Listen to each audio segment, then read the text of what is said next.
Hi, it's Sue. Thanks for joining me for today's Bible reading. This is for February 25th, and I'm reading Numbers 33 and 34. Verse 1. These are the journeys of the children of Israel when they went out of the land of Egypt by their armies under the hand of Moses and Aaron. Notice it says armies again.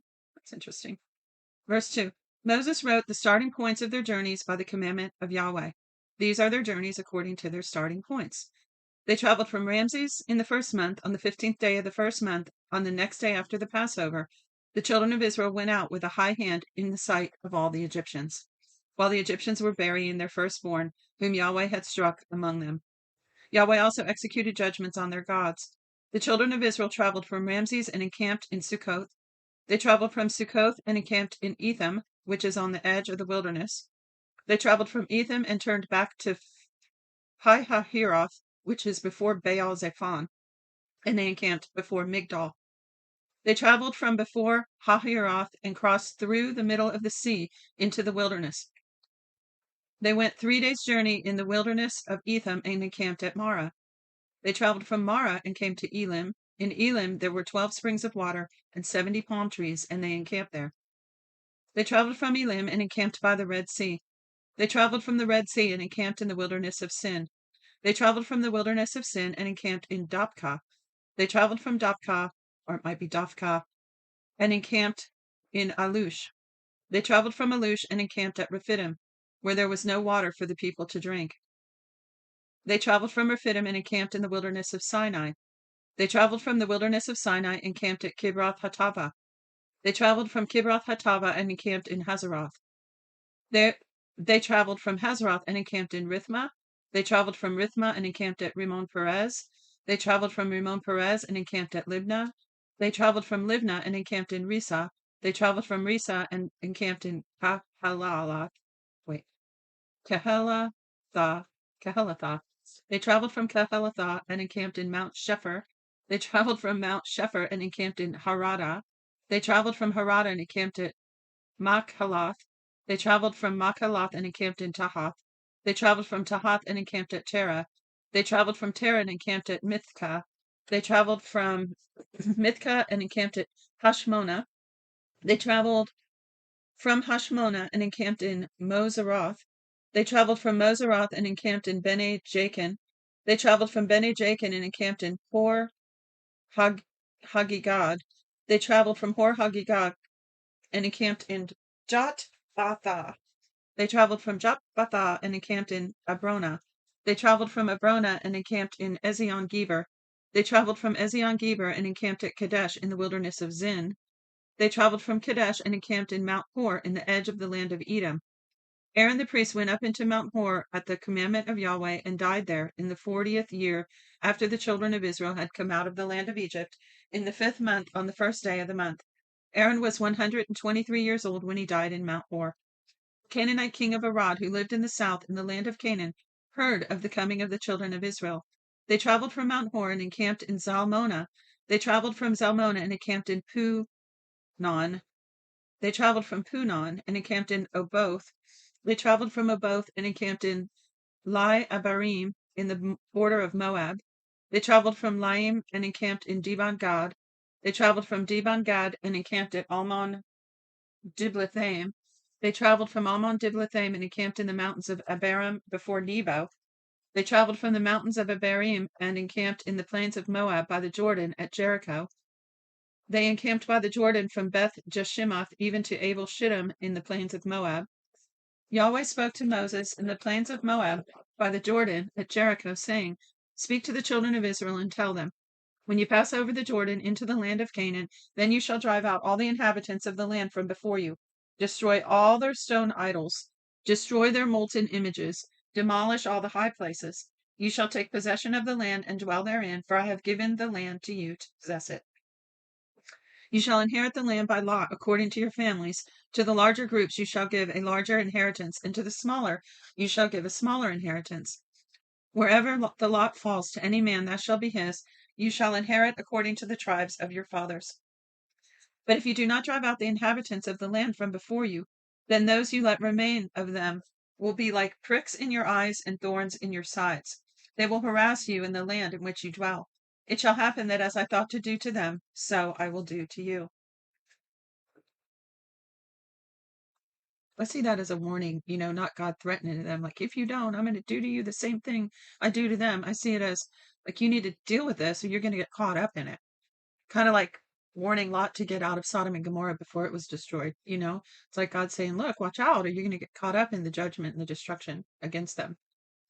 So you don't want to get in between God and his wrath towards something or someone, right? 34, kind of like getting between a mama bear and her cub, but the opposite, I guess. Okay, 34, verse 1. Yahweh spoke to Moses, saying, command the children of Israel and tell them, when you come into the land of Canaan, this is the land that shall fall to you for an inheritance, even the land of Canaan according to its borders. Then your south quarter shall be from the wilderness of Zin along by the side of Edom, and your south border shall be from the end of the salt sea eastward. Your border shall turn about southward of the ascent of Akrabim, and pass along to Zin, and it shall be southward of Kadesh Barnea, and it shall go from there to Hazar Adar, and pass along to Asmon. Now the Salt Sea there, I think that must be, which sea is that? Is that the Dead Sea or the Mediterranean? I think I asked that question another year. Um, I think it's the Mediterranean, actually. Put in the comments if you know about that. Verse 6, for the western border you shall have the Great Sea. Now, okay, so the Great Sea is probably the Mediterranean, and the Salt Sea is the Dead Sea, I bet. That's right. Okay. So again, for the western border you shall have the Great Sea and its border. This shall be your west border. This shall be your north border. From the Great Sea you shall mark out for yourselves Mount Hor. From Mount Hor you shall mark out to the entrance of Hamath, and the border shall pass by Zedad. Then the border shall go to Ziphron, and it shall end at Hazar Enan. This shall be your north border. You shall mark out your east border from Hazar Enan to Shepham. This border shall go down from Shepham to Riblah on the east side of Ain. The border shall go down and shall reach to the side of the sea of Chinnereth eastward. The border shall go down to the Jordan at the end of the Salt Sea. This shall be your land according to the borders around it. Now, as far as I know, God never revoked these borders for Israel. Verse 13, Moses commanded the children of Israel, saying, this is the land which you shall inherit by lot, which Yahweh has commanded to give to the 9 tribes and to the half tribe. For the tribe of the children of Reuben, remember this, the tribe of the children of Reuben according to their fathers' houses, the tribe of the children of Gad according to their fathers' houses, and the half tribe of Manasseh have received their inheritance. The 2 tribes and the half tribe have received their inheritance beyond the Jordan at Jericho, eastward toward the sunrise. So remember, they said, we want our inheritance here. We don't want to cross over into the land of Canaan. We'll go help, our brothers conquer the inhabitants there, the giants that were there. But we want to live over here. We want to settle over on this side. So that's what it's talking about there. Verse 16, Yahweh spoke to Moses, saying, these are the names of the men who shall divide the land to you for inheritance. Eleazar the priest and Joshua son of Nun. You shall take 1 prince of every tribe to divide the land for inheritance. These are the names of the men. Of the tribe of Judah, Caleb son of Jephunneh. Of the tribe of the children of Simeon, Shemuel son of Amihud, something like that.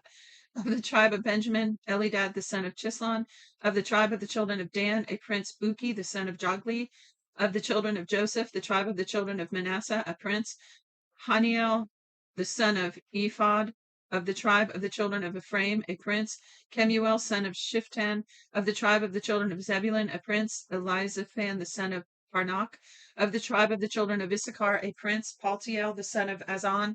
Of the tribe of the children of Asher, a prince Ahihud the son of Shalomi. Of the tribe of the children of Naphtali, a prince Pedahel the son of Ammihud. These are they whom Yahweh commanded to divide the inheritance to the children of Israel in the land of Canaan. And that is it for today. Short reading. It doesn't hurt that I gabbed through half of it. So that's about all I could think of saying, except I think it's interesting that when he mentions the places where they went, he really doesn't touch on any of the stories. He mentioned Aaron dying and maybe a couple other little honorable mentions, but he doesn't talk about, crossing the Red Sea or some of the other major events, just the locations. And by the way, I looked for some kind of good map or image and really couldn't determine. I know there's some debate about that pathway and where they cross the Red Sea and, which mountain is the actual Mount Sinai. So I didn't settle on any of them. I'm just going to suggest to you to go to Google Maps and look at it. you'll get, or not maps, the images, and you'll get an idea, a really good idea of the pathway that they traveled. I was going to, post one in the description, post a link in the description for you, but it's really easier just to go, and it's interesting to watch how they came from Egypt and wandered around and then finally went up to that east side of the Jordan and crossed over. And while we're at it, there are other images on Google that will show you where all the inheritances were around the land, around the region. And there are people that really get into studying the tribes um, and where they settled and kind of what happened to them over the years. Where they went, or like for instance, one tribe, I don't remember which one, was landlocked by all the other ones. Other ones had, a seaside border. So all those things play in when you start studying along those lines. So that's it. Thanks for joining me. Shalom, shalom. Till next time.